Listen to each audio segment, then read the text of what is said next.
Hello, hello, Hello? hello. I know that you have what some might say a different look or view on connective tissue disorders. So, you want to spit some knowledge from your brain on that? Yes, how much time do we have? We have 7 minutes and 35 seconds. Okay, all right, very precise. Um, so I think that the way that we view connective tissue disorders, and when I say we, I mean kind of the general idea of what a lot of people think that they are, is actually very limiting. And the fact that we have a label, then this might change as we get more understanding of genetics and what's actually happening. Stamping the label of hypermobile something onto somebody's diagnosis, I think is extremely limiting for a lot of people because we just don't have a good understanding across the spectrum of providers as to what that actually means, that it is in fact a connective tissue disorder, that it's not just a hypermobility problem, but hypermobility is a sign that there could be something bigger that's going on. So the thing to really focus on is, are we seeing a connective tissue disorder in this person? So with connective tissue disorders, it's throughout the entirety of the body. It's all connective tissue that's associated with that collagen or zinc transporter chain or, protein or whatever it might be. And all of those connective tissues will potentially be involved, and it's very different. That's how genetics work, and it's expression and presentation from person to person. But we kind of need to know what's affected in each individual. System wise or genetic wise, it's looking at the microscopic and also the bigger view. But understanding what connective tissue is in the human body, I think, is where we're lacking in, as providers, how we can help these individuals.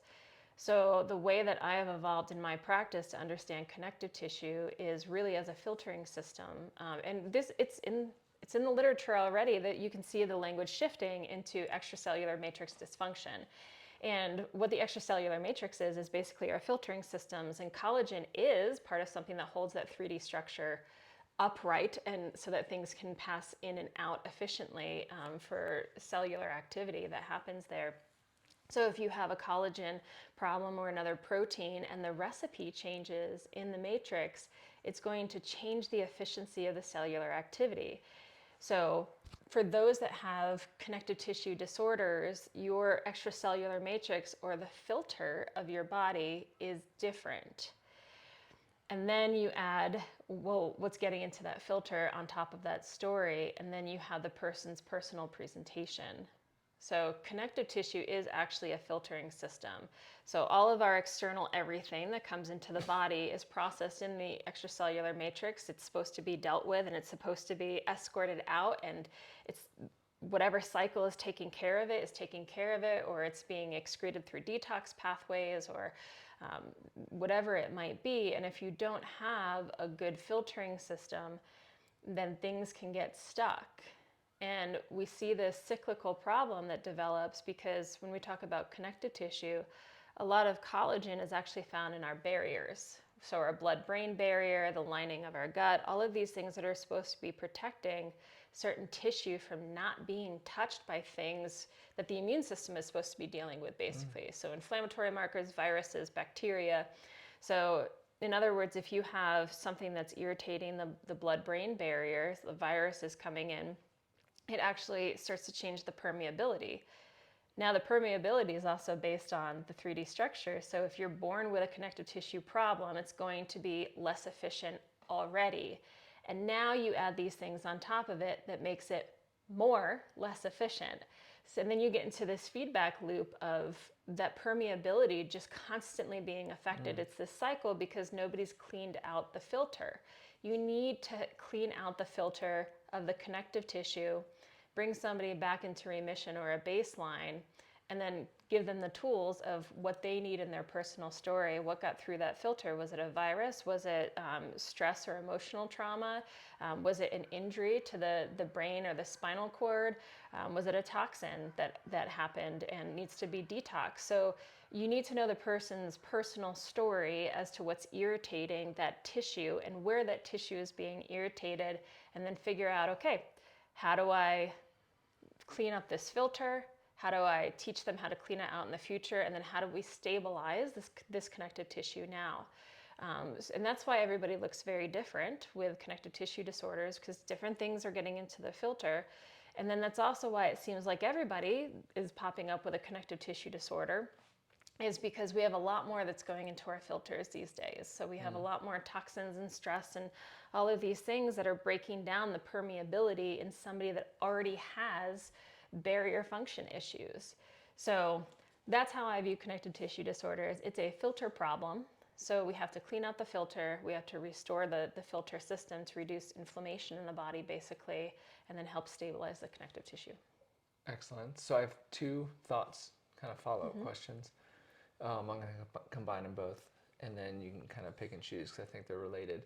One, how do you think we got to this space of understanding of what we're calling hypermobility, but what you've kind of narrowed down or also broadened out with connective tissue disorder? Like the follow-up question to that being like, are we being so focused on their presentation and of symptoms, and providers are looking at the one or two complaints they have and they're narrowing in on that space? And then kind of two, with the filtering system, and pediatric patients especially, I'm thinking about like kids that carry a lot of inflammation, and you're talking about that feedback loop of once it's like out, and then they're also chronically inflamed by not having like an adult functioning system that can help clean out as well. Um, is that why a lot of our younger patients kind of find themselves in such deep trouble? Yeah, and we do inherit the nervous system from before, and the immune system as well, through a number of different ways. So we kind of inherit the health of the people that came before us, especially mom's system as well. So that's where I don't feel like we've had enough people talking about how do we clean these filters, how do we support Yeah. these filter systems, to be able to have a generation that's worked on it yet. That really, so this is also why, like generationally, it seems like we might be getting worse, is because you're going to inherit what was before you and now deal with all of your own stuff. And yes, I think there's, this is how a lot of Western medicine is developed, is hyperfocus of, oh, you're coming to me with stomach problems. Okay, let's look at your stomach, not remembering that it's innervated by your neurological system, especially your autonomics. So it's very hard to find a neurogastroenterologist that incorporates the two. And it's just a problem in medicine in general, that there's lack of communication between providers and lack of understanding how the systems coordinate with one another. You'll find that more in integrative medicine, and sometimes, and this is, there are some amazing doctors that do understand out there, but we don't have a wide variety of them yet. But naturopaths and functional medicine practitioners, and that group might look a little bit, I say smaller and bigger at the cellular picture and then the whole person. And that's what we really need for these chronic complex overlapping conditions, is because if you understand the filter part of it, where it pops up in the body is going to be potentially in a number of different places. So if you're not understanding that it's coming from one cyclical inflammatory problem, then you're going to hyperfocus on liver markers, or another doctor is going to hyperfocus on tendon ruptures, and not realizing, hey, we got to calm down the inflammation in this individual, and then we see what's left over. So that kind of checks, because then we're not so hyper focused on these things that may keep popping up as additional problems, but instead they're additional symptoms that help guide then the treatment of like, do I need to be more broad in my approach? Or okay. Yeah, and there's still,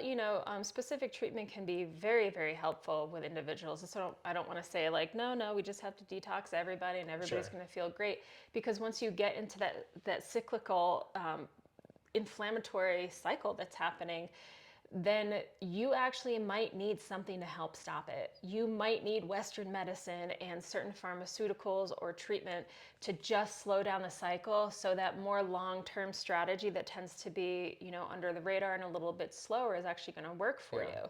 So there's a role for all types of medicine in one patient's treatment strategy, but there might be some people that can do it without big pharmaceuticals and things like that.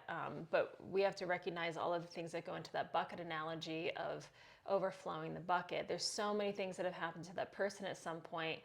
that if they just, that, they have small intestinal bacterial overgrowth that is so problematic for them, sure, consider antibiotics, because if that's going to be something that brings down that inflammatory part of your system enough that we can start working on the smaller things and they make bigger changes, then that's what we do.